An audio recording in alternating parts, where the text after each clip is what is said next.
Red టీవీలో మీ వ్యాపార ప్రకటనల కోసం ఈ నంబర్ ని సంప్రదించండి 6281747728. Hi viewers, welcome to our channel. ప్రస్తుతం మనతో పాటు senior journalist Damoh Bala's sir ఉన్నారు. వారితో మాట్లాడదాం.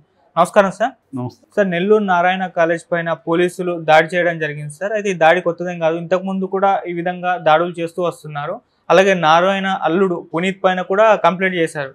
సో ఎందుకు ఈ విధంగా పోలీసులు దాడులు చేస్తున్నారు, అయితే దీని వెనుక జగన్ ఉన్నారు, ఫండ్స్ ఆపడానికి ఆయన ప్రయత్నించడానికి ఈ విధంగా దాడులు చేస్తున్నారని కూడా వార్తలు వినిపిస్తున్నాయి. దీంట్లో నిజం ఏమిటి సార్? నిన్న నెల్లూరులో పొంగూరు నారాయణ విద్యా సంస్థల అధినేత మాజీ మంత్రి ఆయన మీద ఏపీఎస్డిఆర్ఐ అంటే Andhra Pradesh state directorate of revenue intelligence వాళ్ళు దాడి చేశారు.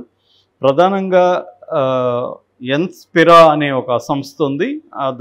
దానికి డైరెక్టర్గా నారాయణ కూతురు సింధూర, అల్లుడు పునీత్ ఉన్నారు. దానికి సంబంధించి దాడులు జరిగాయని చెప్తున్నారు. దానికి రెవెన్యూ ఇంటెలిజెన్స్ ఎందుకు దాడి చేసిందంటే, ఈ ఎన్స్పిరా అనే సంస్థ ఒక 92 బస్సెస్ని కొనుగోలు చేసింది. అసలు ఎన్స్పిరా సంస్థ ఏం చేస్తుంది అనుకున్నప్పుడు, నారాయణ విద్యా సంస్థలకు సంబంధించి ఇన్ఫ్రాస్ట్రక్చర్ కావచ్చు, శాలరీస్ పేమెంట్స్ కావచ్చు, ఇలాంటి సర్వీసెస్ని ప్రొవైడ్ చేస్తుంది ఈ సంస్థ.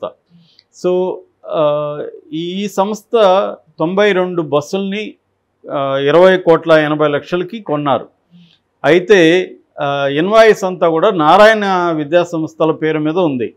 సో ఇది అక్రమం అనేది రెవెన్యూ ఇంటెలిజెన్స్ చెప్తున్నారు. ఎందుకంటే కొన్నది వీళ్ళు, నడుపుతున్నది వీళ్ళు, అద్దెకిస్తున్నది వీళ్ళే, అద్దె తీసుకుంటుండేది కూడా వీళ్ళే. అట్లాంటప్పుడు వీళ్ళ పేరు మీద కదా ఉండాలి, ఎన్స్పిరా పేరు మీద ఉండాలి. ఎన్స్పిరా 92 బస్సుల్ని 20,80,00,000 కొని నారాయణ విద్యా సంస్థలకే అద్దెకిస్తుంది. నారాయణ విద్యా సంస్థలు ఆ బస్సులకి అద్దె చెల్లిస్తున్నారు. కానీ బస్సులు ఎవరి పేరుతో ఉన్నాయి? నారాయణ విద్యా సంస్థల పేరుతో ఉన్నాయి. సో నారాయణ విద్యా సంస్థల పేరుతో ఉన్న బస్సుల్ని వీళ్ళు మళ్ళీ నారాయణ విద్యా సంస్థకి అద్దెకి ఇవ్వడం ఏంటి? సో ఇది ఒక ఫ్రాడ్ వ్యవహారం. ఇది ఎందుకు చేశారంటే ట్యాక్స్ ఎగ్గొట్టడానికి. ఎందుకంటే నారాయణ విద్యా సంస్థలకు బస్సుల్ని కొనుగోలు చేస్తే ట్యాక్స్ ఎగ్జంప్షన్ ఉంది. అందుకని వాళ్ళు ఏం చేశారంటే తెలివిగా దాని మీద చేశారు అనేది ఈ డైరెక్టరేట్ ఆఫ్ రెవెన్యూ ఇంటెలిజెన్స్ వాళ్ళు ఆరోపిస్తున్నారన్నమాట. ఎస్పీ తిరుమలేశ్వర రెడ్డి నిన్న ప్రెస్ మీట్ పెట్టి ఈ డీటెయిల్స్ అంతా చెప్పారు. సో ఆయన ఏం చెప్తున్నారంటే, అసలు ఈ ఎన్స్పైరా అనే ఒక సంస్థ ఏర్పడమే ఒక నల్లధనాన్ని అంటే బ్లాక్ మనీని వైట్గా మార్చుకోవడం కోసమే దీన్ని ఏర్పాటు చేశారు. దీంట్లో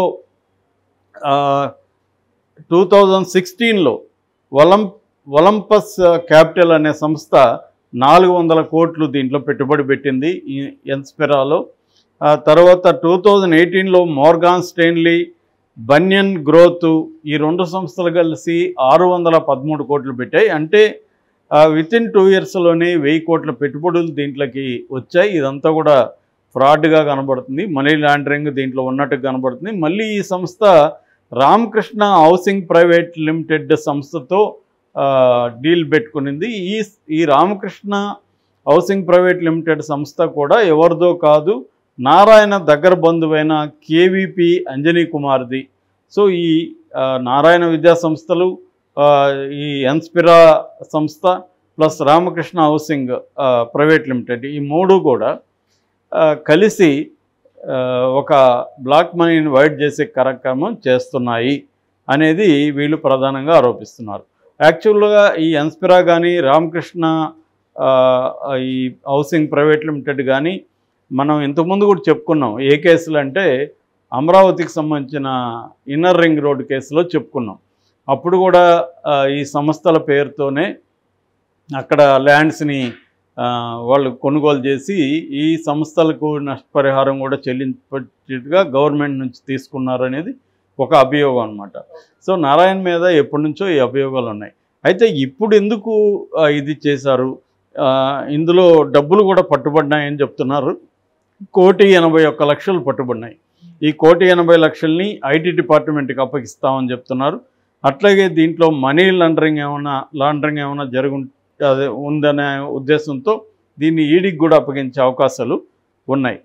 సో ఒక వారం కూడా కాలేదు, పత్తిపాటి పుల్లారావు ఎక్స్ తెలుగుదేశం మినిస్టరు, ఆయన కొడుకు పత్తిపాటి శరత్కి సంబంధించిన అవెక్సా కార్పొరేషన్ జిఎస్టీ ఇన్పుట్ ట్యాక్స్ని ఎగ్గొట్టింది అనే ఆరోపణ మీద సేమ్ ఈ డైరెక్టరేట్ రెవెన్యూ ఇంటెలిజెన్స్ వాళ్ళు అరెస్ట్ చేశారు. ఆయన్ని కోర్టులో పెడితే కోర్టు రిమాండ్కి కూడా పెట్టింది. అంటే ఒక ప్లాన్ ప్రకారం జగన్ తెలుగుదేశానికి సంబంధించిన ముఖ్యుల మీద, ముఖ్యంగా ఫండ్ ఆర్గనైజర్స్ ఎవరు ఉన్నారు, ఫండ్స్ని ఎవరు సప్లై చేస్తున్నారు చూసుకొని ఎలక్షన్ ముందు ఈ ఫండ్ సోర్సెస్ మీద దెబ్బ కొడితే తెలుగుదేశానికి ఫండ్స్ అందకుండా చేసే ఒక వ్యూహం జగన్లో కనిపిస్తుంది మనకి. ఇది ఎందుకంటే బీజేపీ ఎప్పటి నుంచో దేశవ్యాప్తంగా ఏదో చేస్తుంది. మన కర్ణాటకలో చూసాము, తమిళనాడులో చూసాము, అంతకుముందు కూడా ఆంధ్రప్రదేశ్లో కూడా 2019లో కూడా చూసాం. చంద్రబాబుకు సంబంధించిన శేఖర్ రెడ్డి అనే ఆయన మీద దాడులు చేశారు. అంటే ఇక్కడ ఎందుకు మొన్న కూడా 2023లో కూడా ఇక్కడ కాంగ్రెస్ వాళ్ళకి సంబంధించి దాదాపు 800 నుంచి 1000 కోట్లు పట్టుబడిందని చెప్తున్నారు. అదే బీఆర్ఎస్ దగ్గర పట్టుబడలేదు, బీజేపీ దగ్గర పట్టుబడలేదు. అంటే మోడీ మోడస్ ఆపరెండి ఏంటంటే ఎలక్షన్ టైంలో ప్రత్యర్థులకి ఫండ్స్ అందకూడదు అనేది మోడీ ఒక ప్లాన్డ్గా చేసుకొస్తున్నాడు. అందుకనే ఎలక్ట్రల్ బాండ్స్ అనే స్కీమ్ను కూడా మోడీ ఎందుకు ప్రవేశపెట్టాడంటే ఈ ఎలక్ట్రల్ బాండ్స్కి సంబంధించి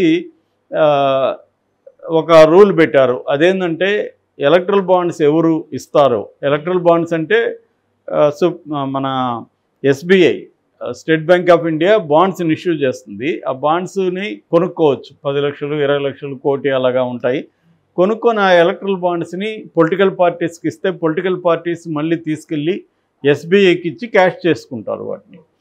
ఈ ప్రాసెస్ని ఎందుకు ప్రవేశపెట్టారంటే ఇది ఎవరు కూడా ఆర్టీఐఎస్ కూడా అడగడానికి లేదు, నీకు ఆ బాండ్స్ ఎవరిచ్చారని ఏ పొలిటికల్ పార్టీని అడగడానికి లేదు, రహస్యంగా ఇవ్వచ్చు. దీనివల్ల ఏమవుతుందంటే అనేక కంపెనీలు బీజేపీకి ఎక్కువ ఫండ్ ఇచ్చాయి, వేరే పార్టీలకు ఫండ్ ఇస్తే బీజేపీకి తెలిసిపోతుంది. ఎలా తెలిసిపోతుంది? ఎస్బీఐ దగ్గర డీటెయిల్స్ ఉంటాయి. ఎస్బీఐ అనేది పబ్లిక్ లిమిటెడ్ బ్యాంక్ కాబట్టి వాళ్ళకి ఈజీగా తెలిసిపోతుంది.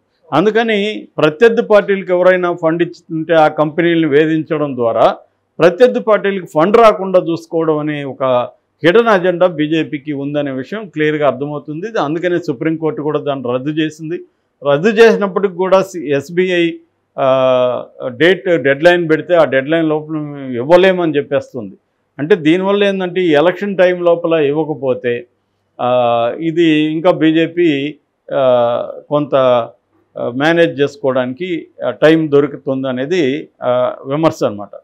ఏదేమైనా బీజేపీ ఏం చేస్తుందంటే ప్రత్యర్థుల ఫండ్ని కట్ చేయడం ద్వారా ఎలక్షన్లో ఖర్చు పెట్టడానికి, ప్రజలకు ఓటర్స్కి డబ్బులు ఇవ్వకుండా చూసుకుంటే మనం డబ్బులు ఇస్తే మనకే ఓటర్లు వేస్తారు. ఇదొక స్ట్రాటజీగా మోడీ అమలు చేస్తున్నాడు.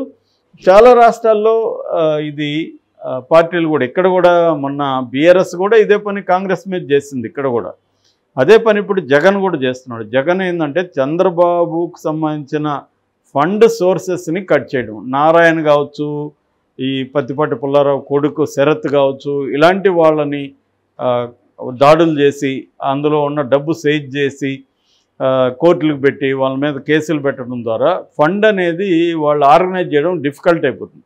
ఇప్పుడు ఈ బస్సులో నుంచి ఫండ్స్ సర్క్యులేట్ అవుతుందని కూడా అభియోగాలు ఉన్నాయి. అంటే నారాయణ విద్యా సంస్థల బస్సులు కాబట్టి అందులో బస్సుల్లో నుంచి డబ్బుల్ని పెట్టి వాళ్ళు సరఫరా చేస్తున్నారన్న విమర్శలు కూడా చెబుతున్నారు.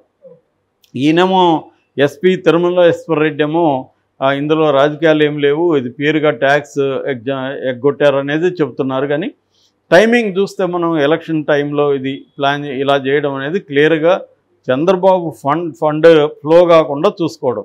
యాక్చువల్గా చంద్రబాబు బీజేపీతో పొత్తు కూడా ఇదే కారణం వల్ల పెట్టుకోవాలనుకున్నాడు. ఎందుకంటే బీజేపీతో పొత్తు లేకపోతే జగన్ మనల్ని వేధిస్తాడు, ఒకటి ఫండ్స్ని రానివ్వడు, రెండోది పోల్ మేనేజ్మెంట్లో దెబ్బ కొడతాడు, అధికార యంత్రాంగాన్ని దుర్వినియోగం చేస్తాడు అన్న భయం చంద్రబాబుకు ఉంది. కాబట్టి 1% కూడా ఓట్ల శాతం లేని బీజేపీతో చంద్రబాబు పొత్తు కోసం చాలా సీరియస్గా ట్రై చేస్తున్నాడు. సో ఆయన భయపడుతున్నట్టే జగన్ దాడులను మొదలుపెట్టాడు. చాలా అర్లీగానే దాడులను మొదలుపెట్టాడు. ఇంకా 40 రోజులు ఎలక్షన్లు ఉండగా ఇప్పటి నుంచే, ఎందుకంటే తెలుగుదేశం వాళ్ళు కూడా చాలా అర్లీగానే డబ్బుని ముందుగా డంప్ చేయాలని ప్లాన్ చేసుకుంటారు. ఎందుకంటే ఎలక్షన్ దగ్గరకు వచ్చినప్పుడు దాడులు జరుగుతాయని. సో దానికి అనుగుణంగానే జగన్ కూడా చాలా ముందుగానే, అంటే దాదాపు 1 month ముందు నుంచే స్టార్ట్ చేశాడు జగన్. సో మరి దీన్ని తెలుగుదేశం వాళ్ళు ఎలా ఎదుర్కొంటారనేది మనం చూడాలి. Okay sir, thank you so much.